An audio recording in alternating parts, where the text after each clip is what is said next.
I discovered that my husband of several decades had been having an affair. The other woman was just 20 years old, much younger than me. When I confronted my husband, he coldly said, "Divorce me for her. You can have custody of the kids." My world shattered, leaving me speechless. To make matters worse, he had gotten his mistress pregnant. I told our daughters about the situation. Embracing their suggestion, I decided to take drastic measures. "Just you wait, I'll get you back soon," I vowed silently. My name is Natalie Johnson, 47 years old. I married John, who was the same age when I was 25. In the blink of an eye, 20 years had passed. We have 3 daughters, the oldest in college, the second and third in high school. They're not fully independent yet, but they're at an age when they can manage things on their own. Now that the children were more independent, I was able to immerse myself in the work I love. I've been working for a major corporation since before I got married, and I earn more than my husband. Additionally, the house we live in was inherited from my parents, so we have no mortgage payments and live comfortably. With the kids growing up, we had more time as a couple. One night, while we were sharing a beer, my husband grinned and said, "Hey, Natalie, the kids don't need us as much anymore. How about we take a trip? Just the 2 of us, like old times." "Oh, really? When was the last time we went on a trip together? You're always helping out around here, and we both work hard, don't we? A little indulgence won't hurt." "Haha, that's true. The girls are old enough to handle things on their own. Should we leave the housework to them?" "Yeah, that's a great idea. I'll need to arrange some time off work. Where would you like to go?" "It might be nice to relax at a hot spring resort." "A hot spring resort sounds great." He began planning the trip with a delighted expression, and I couldn't help but smile at his boyish enthusiasm. Whenever I had a free moment during work or my commute, I found myself checking out travel websites. We gradually narrowed down our destination, and I'd already filled in our daughters about our plans. I was thrilled that he suggested the trip. Fast forward 1 month after our vacation discussions. I was waiting for my husband to get home so we could finalize our travel schedule. Usually, he's home by the time I return from work, but that day was different. When I got home, he was nowhere to be found, and our daughters couldn't provide any clues. His late returns were always preceded by a call, so his absence made me uneasy. If he didn't come by the next day, I decided I would call him. As I was considering my options, he finally arrived home just after 11 p.m. "Welcome home. I was worried since you were late," I said, rushing over to him, but his face was somber. "What happened? Is everything okay at work?" I asked, concern growing. He opened his mouth slowly. "Natalie, we need to talk." "Talk? About what? You look so serious." "I have been having an affair." "What?" I said, "I've been cheating on you with another woman." I was too shocked to speak properly. "Cheating? My husband?" In my confusion, I managed to stammer out a response. "What are you saying? An affair? You wouldn't." "But I have. It's been going on for a year." "A year? That's a joke, right?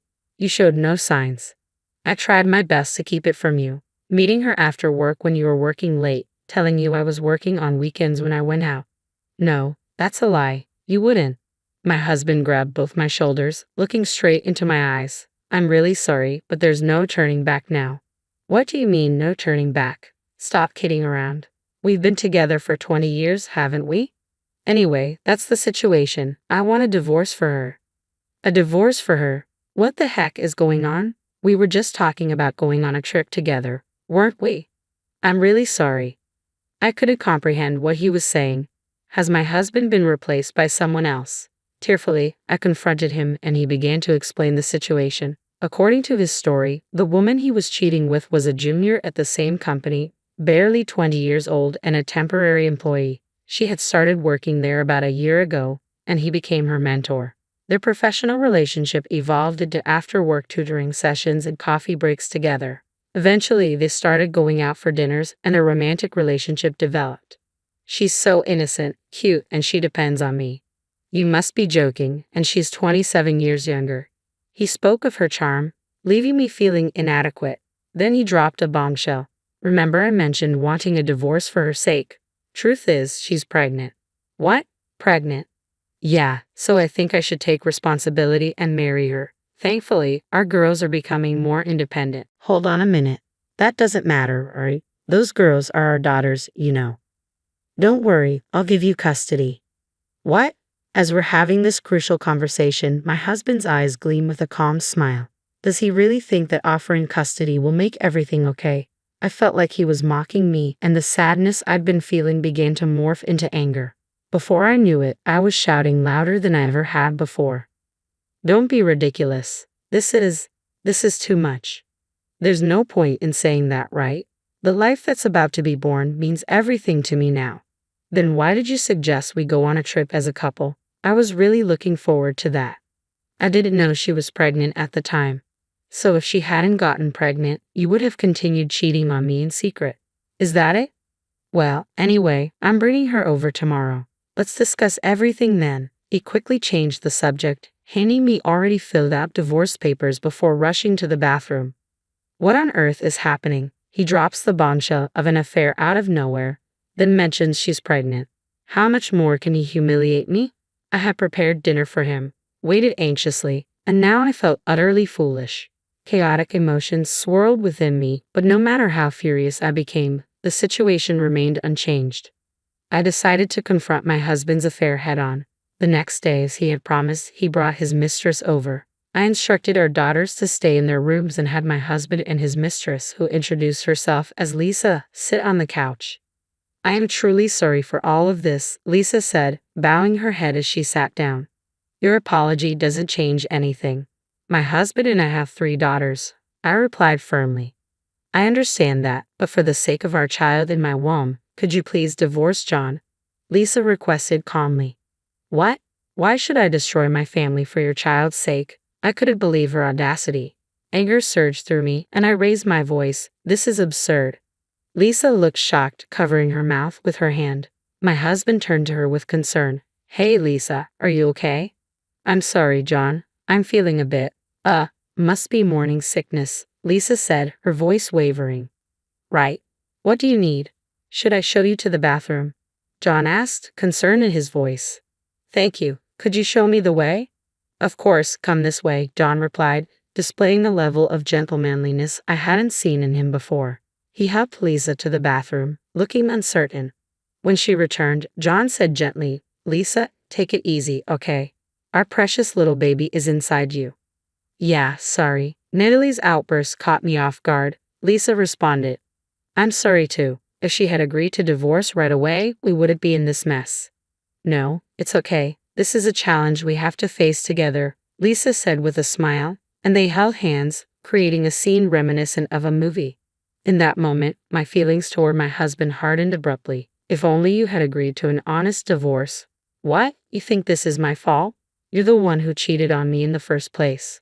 If that's how it is, I'll agree to the divorce or whatever, I said, deciding to end the futile discussion. Shortly after, I escorted my husband and his unfaithful partner out of the house and locked the door behind them. My daughters emerged from their rooms, clearly having overheard our conversation. Mom, is what we heard true? My eldest daughter asked, her voice filled with concern. I nodded silently, unable to conceal the truth any longer. I called them into the living room to discuss their father's affair. So we're getting a divorce. I want each of you to decide who you want to live with from now on. In unison, my daughters responded, well, obviously we're staying with Mom, right? But it's not fair if Dad doesn't face any consequences. Exactly. Let's teach him and his new friend a lesson. Immediately, my daughters proposed a plan. They're quite clever. Their suggestion surprised me, but I agreed and decided to play along. A few days later, I called my husband and told him I needed to discuss alimony. When he came over, I got straight to the point. I'll be seeking a fair alimony arrangement after the divorce. As for custody, you can have it. As I spoke, my husband rolled his eyes. Huh? Then our daughters appeared. His expression shifted to one of dismay as he saw them. Hey, wouldn't you rather stay with your mom? He asked tentatively. Huh? Why? We're obviously staying with you, Dad, they replied in unison. Who we choose is our business, and Dad has a more stable income, right? Wait, Natalie. I mean, your mom earns more in this household, their father interjected desperately. It's fine, Dad. As long as we get our usual allowance, we're good, right? As long as us 3 stick together, the daughters reassured him, brushing off his attempts to persuade them. Exactly. Actually, Dad, you should feel honored we're choosing you. Well, He seemed bewildered. But he had no choice but to accept his children's decision. He had always been a soft touch when it came to his daughters. My husband reluctantly agreed to take custody of the children. Since he was the reason for the divorce, I wouldn't be paying any child support. We settled on divorce proceedings that focus on receiving alimony from him and his mistress. The next day, we filed our divorce papers at City Hall. The alimony amounted to $30,000 from my husband and $15,000 from his mistress, paid in full at once. Our daughters stayed with me on weekends and lived with their father and his mistress during the week in a small apartment where she had previously resided. It was cramped living for 5 people, but that discomfort was part of the plan. Just wait and see. I was determined to ensure they regretted betraying me and our daughters. 2 months later, just when I thought the time might be right, my ex-husband and Lisa barged into my house. What's wrong with them? Dealing with those spoiled brats is impossible. I lost my temper as they stood there, faces red and breathing heavily, complaining in unison. I responded calmly, please don't be rude. All 3 of them are my pride and joy. They're good kids.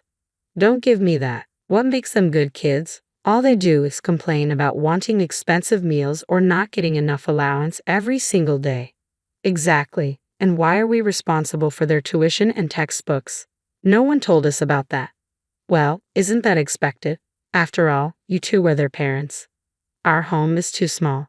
A family of 5 in a 1-bedroom apartment is unheard of. Yes, that apartment was originally rented for just me. The neighbors on both sides keep complaining, and even the landlord is insisting that we move out. Well, that's your own doing. And if the girls want Dad to have custody, there's nothing you can do about it. Both of them fell silent, their expressions bitter. After a long pause, John lowered his head and spoke softly. Please take them. Ha! What did you say? I said take them. We're expecting a baby. If we keep giving in to the girls' demands, we won't be able to properly raise our child. Huh? Raising them is also part of being a parent, you know. Stop complaining. When did you become so heartless? You don't understand how others feel. You're the worst. His face flushed with anger as he shouted. I sighed heavily and responded sharply. Don't understand others' feelings. You're calling me the worst? Are you talking about yourself? Who cheated, had a child with another woman, and asked me to divorce you for her? Who betrayed me first and did the worst thing? Do you remember that? That's all in the past. Don't bring it up again, he retorted, seemingly unaware of his own selfishness. Now, he was blaming me along with his mistress. I didn't hold back.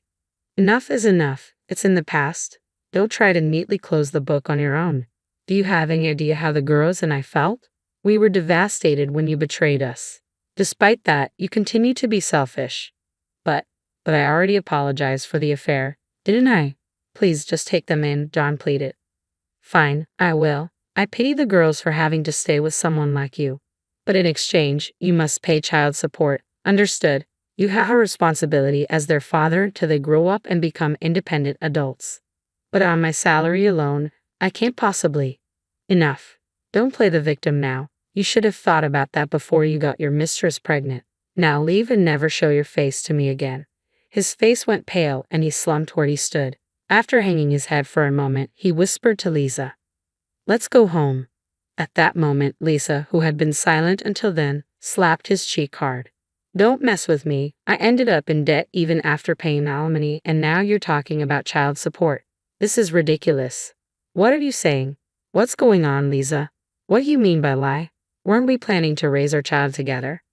There is no child. Time froze as his mistress dropped the bombshell. He started questioning her in disbelief. No. No child? Was the pregnancy a lie? I thought you were wealthy, so I wanted to marry you. What? What are you saying, Lisa? Is that true? The house you boasted about belonged to your wife all along, didn't it? I can't get a house, I'm paying alimony, and now I'm forced to take care of those stupid girls. I've had enough. There's nothing good about being married to you. Divorce me immediately. I can't believe this. My ex-husband clung to Lisa, tears in his eyes. Get out of my way. Move. I'm leaving. She pushed him aside and stormed out of the house. My ex-husband, abandoned by his mistress, immediately fell to his knees and begged me. Please forgive me. Give me another chance. No matter how many times he begged, I firmly turned him away. I promptly drove him out of the house and called our daughters back. From that moment, I officially regained custody of our daughters and demanded child support from my ex-husband. Supporting 3 children must have been a heavy burden for him, having depleted his savings with alimony payments. Moreover, their workplace witnessed the confrontation between him and Lisa, spreading the news about their relationship rapidly. Lisa's contract was terminated, and my ex-husband was demoted to a less significant department. His salary was reduced, and facing an even tougher financial situation, he seemed to struggle to make ends meet each month. Reportedly, he can't even afford proper meals now and appears to have become quite bitter. When I shared the story with our daughters, they high-fived each other with wide smiles. Their plan had worked brilliantly, and the 4 of us celebrated together. From this point forward, our life as a family of 4 women began. Despite the absence of their father, I am committed to taking full responsibility as a parent and raising my daughters to become upstanding adults.